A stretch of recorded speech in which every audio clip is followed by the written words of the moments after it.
would you explain AI to a child? I think that AI is the first computer that learns like children do.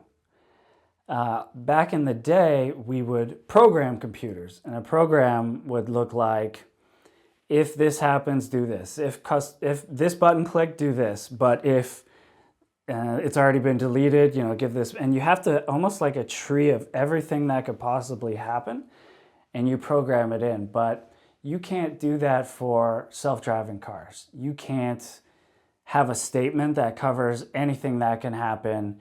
A child runs into the road to catch a Pokemon on Pokemon Go, and it can't account for everything. So the way AI works is we don't program it, we show it examples. The simplest one I would use for a child is, let's say I have 10 pictures, and some of them have cats and some of them don't, or they have dogs or other animals. What you would do is you would take all 10 of these pictures and scan it in, and then you would label cat yes, cat no, cat yes, cat no. If you show it enough pictures that are labeled, it builds what's called a neural network. And what I would say to the kid is, it's like our brain, where if you do something enough times, those connections get really strong. And in a neural network, we call those weights. And so it has its own representations of what dogs and cats are, and it breaks it down by cat has eyes like this and pointy ears, and then so that veers off from what the dog. And then so when you have a new picture, basically the strongest weights weigh up, and it arrives at an answer which says cat yes, versus even things that look like cats. It will have figured out different parts of it.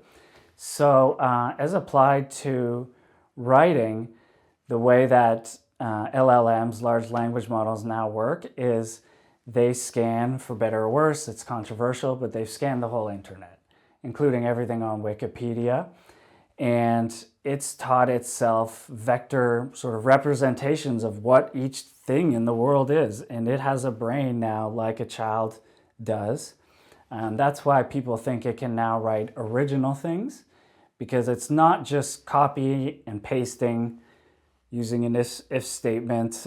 If poem in the style of X, reference these poems. It has its own idea and concept of what poetry is. So it's a little bit like our brain. And the summary is, I guess, it learns from examples and teaches itself. Kind of reminds me of the Silicon Valley episode. They made the app Hot Dog, Not a Hot Dog. That's basically exactly it. And that was actually, someone made it in real life, and it was one of the first examples. But it really blew people away because it was the first time it actually worked. Interesting. Yeah, the very first that's why they call it machine learning. That was the name before AI was officially granted to it. And that's just on a tangent, or if you still want to put it on this.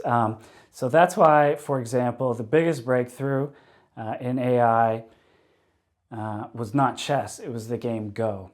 So chess has so many moves that you can brute force it, and the computer's really fast. It can just say, here's all possible moves, pick the best one.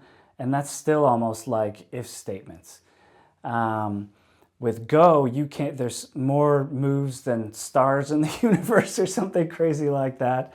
And so you could never program a machine to play Go. So they said that was, if a machine can ever win at Go, that is true artificial intelligence. And that happened a few years ago. There's a great documentary called AlphaGo. It's on Netflix for free. Everyone should watch it. And that was the first time people said AI was truly creative. And the reason why was you can't brute force it. It has to understand the game of Go, and it was good enough to win. But then in one game, it was playing the world champion, and it made this move, and everyone started laughing. And they said, oh, okay, these machines, they're not perfect. They make mistakes after all. That was a dumb move, okay. And then they kept playing. And every expert and commentator started cluing in one by one. Wait a minute. and they call it the famous move 37. And they said it won the game because of this move. The world champion said, I now think about the game of Go in a different way. I'm a better Go player having played this machine. In 3,000 years of humans playing Go, they all agreed no one ever would have made this movie or this move. So I think that was what convinced me AI won't just parrot out and copy from other people's works of art and then just stitch them together. I really do think that AI, maybe not yet, but will be able to learn our story structures and come up with new ones, and then really blow people away. Yeah, I think also that people say, will AI, if people rely on it too much, like back in the day, you could use a calculator instead of memorizing your multiplication table. Will human intelligence drop in mathematics as a result? That clearly that's not happened.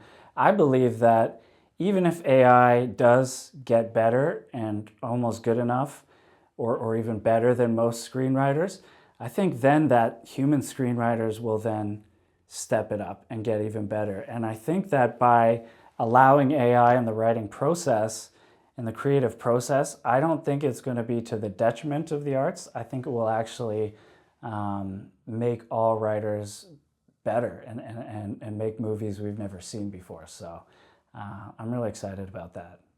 Sure. And this is a crude example that I'll use, but old timers like me who used to go to Blockbuster to look up an actor. Too, of course. Oh, okay. But they would have the big book that you would flip through. Yeah. And now I can just go on so many things, whether it's IMDb or Letterboxd or wherever, and I'm a smarter moviegoer because I can reference so many new, and I can cross-reference by actor and, different things. So, that's one example. It makes me smarter having those tools. I think so. I think that tools have always helped us. They say tools let us stop worrying about getting the monotonous, mundane tasks wrong, like simple mathematics, and then we can elevate our thinking and invent calculus and, move above and beyond. And from what I hear about writing and filmmaking and just knowing audiences and friends, a lot of people say it feels like I watched something on Netflix and I've seen it before and I can predict how it's going to end. And what could sort of give humans a big creative kick in the butt than a robot who can write stories, but again, not by itself with no human involvement replacing jobs, used as a tool like a calculator in the hands of writers to break out of their rut. And, there's these 15 story archetypes since the ancient Greeks. I saw Avatar. It reminded me of Dances with Wolves. Romeo and Juliet has been remade in many forms. But what if AI could help people break out of these regular story archetypes and do things like Christopher Nolan is just my hero, and Memento was just blew me away. And even Pulp Fiction doing things out of order. Like, I think it could be almost like a twist engine to just help invent new story structures. And the goal of our company and the dream of positive AI in filmmaking is not just the terrible or the Hallmark, not to hate on them, but like, there's so many Christmas love movies and each one's just in a different city. Imagine that humans with AI in the next 10 years could make a movie that's considered the greatest film of all time because it's so original and new and it influences a whole new area of filmmaking. I think that is when people will finally say, okay, we don't hate AI so much in Hollywood anymore. It's actually kind of cool.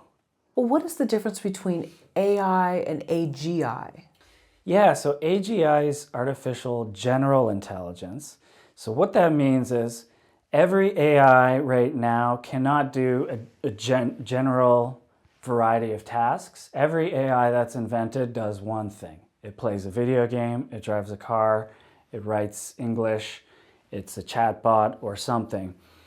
And you need to teach each of those with a large set of data and examples and it takes a while. AGI is when we have taught one system enough. Maybe we've taught it driving and animation, and it's scanned Wikipedia, and now it knows enough that if we say, okay, predict the stock market, without knowing what the stock market is, it could then teach itself that without any data or anything, because it knows enough about the world and economics and money. So I think the general definition is it's an AI that's smart enough now. It can do every task humans can do, at least as good, and in some cases better and faster.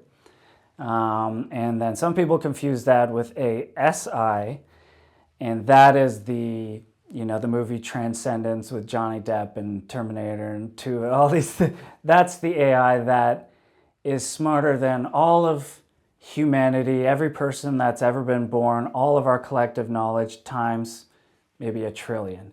And that's the one that I think people actually are, it should be afraid of, and governments need to prepare for, and we need to make sure, if we can, that there are safeguards, that adversarial countries, terrorist countries do not get it, because that's when that sort of thing could just shut down power grids, the internet, do whatever it wants. And so that's the one that I think is more dangerous than the invention of nuclear weapons. That's why people say it's bigger than electricity, it's bigger than fire, because fire doesn't have a mind of its own. It can destroy things, but it's not planning and thinking. ASI, that's the one when we're worried it's going to trick us and get out on the internet. And so, AGI and ASI, two different things, but sort of along the same path. And just as with the blockchain and things like that, is there a government body that's overseeing the development of AI? Yeah, I was just I live in the marina in San Francisco, a block from the water, and just the other day, Joe Biden and all the Marines landed again, and I assume for another meeting with OpenAI. There are elections coming up, and the biggest, I think, threat right now are deep fakes. So we've seen examples of, someone fakes the CEO's voice, calls the CFO and says, transfer all the money to this account, and there's robberies. As I said before, I think that I've never seen companies more engaged with the government early on, more prepared to work with Europe and international bodies on it, everybody seems to agree. Social media didn't want to get regulated at first until they were so big that it was advantageous. OpenAI has been asking for regulation since day one. They've testified in front of Congress, and I think there was just a law passed by the FCC. It's illegal now to deepfake a voice and call someone on like a robocall, or do product placements without them. I know that the CAA recently partnered with, I believe, Metaphysic and another company. So now people can scan their face and there's a digital record of it, and the FBI can use that to infinitely monitor the internet and remove them. So I actually think that we're more prepared for this than almost any technology ever. Everybody seems to be on the same side. They don't want politician deepfakes.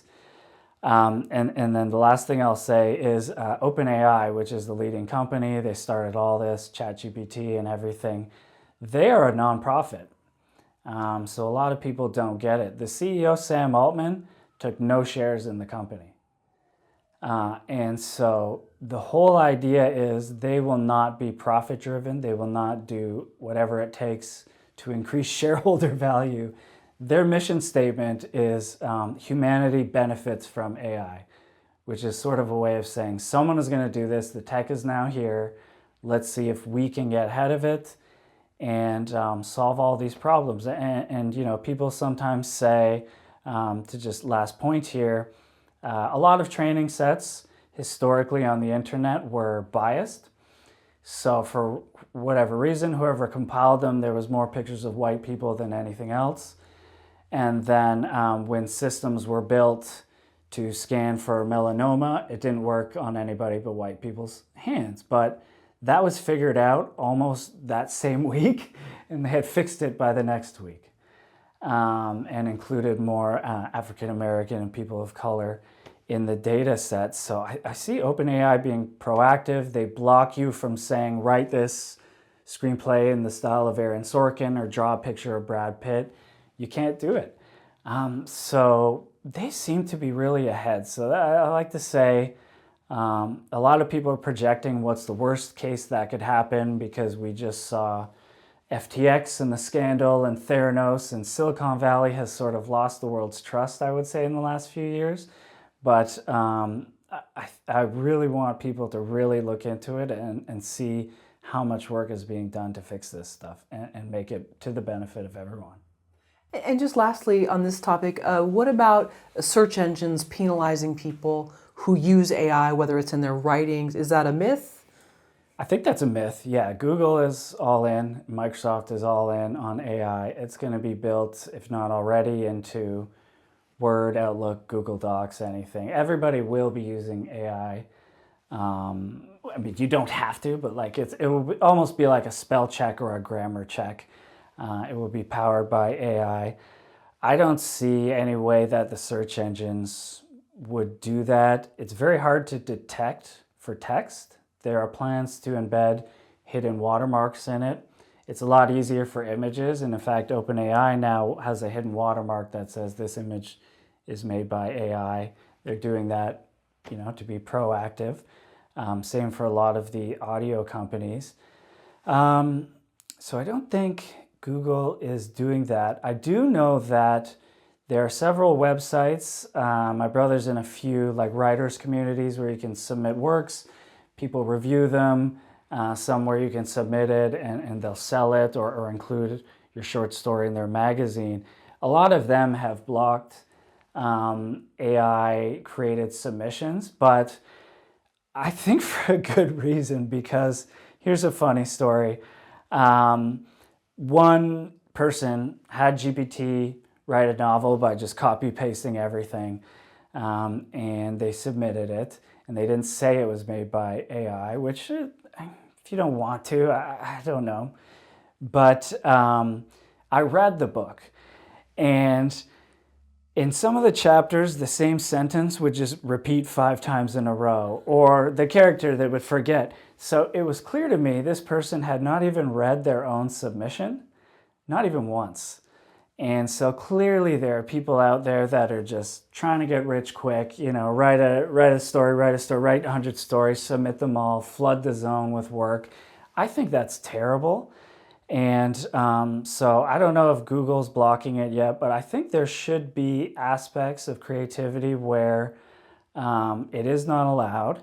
And one idea I had was in let's say the Academy Awards. If my dreams and predictions come true and AI can help people make movies, maybe they just have 2 categories. One for like completely human made movie, and then a category for like movies made with the help of AI. And then maybe, it's clear, it's transparent, but also it's not banning AI.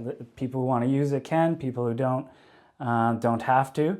And I mean, cinema is a market, right? People pay for the best work. The ones that fail, they don't make money, and those people retire. So I think that's also another way to see. Is it true that humans will always have the creative touch that AI never can have? Or maybe there's some amazing, amazing movie the new Godfather, and it's made with a little help from AI. And then I think people would say, I'm not so against it. I enjoyed this movie so much. I don't care who made it or what tools they used. When's the next one coming out? And so that's what I'm excited for.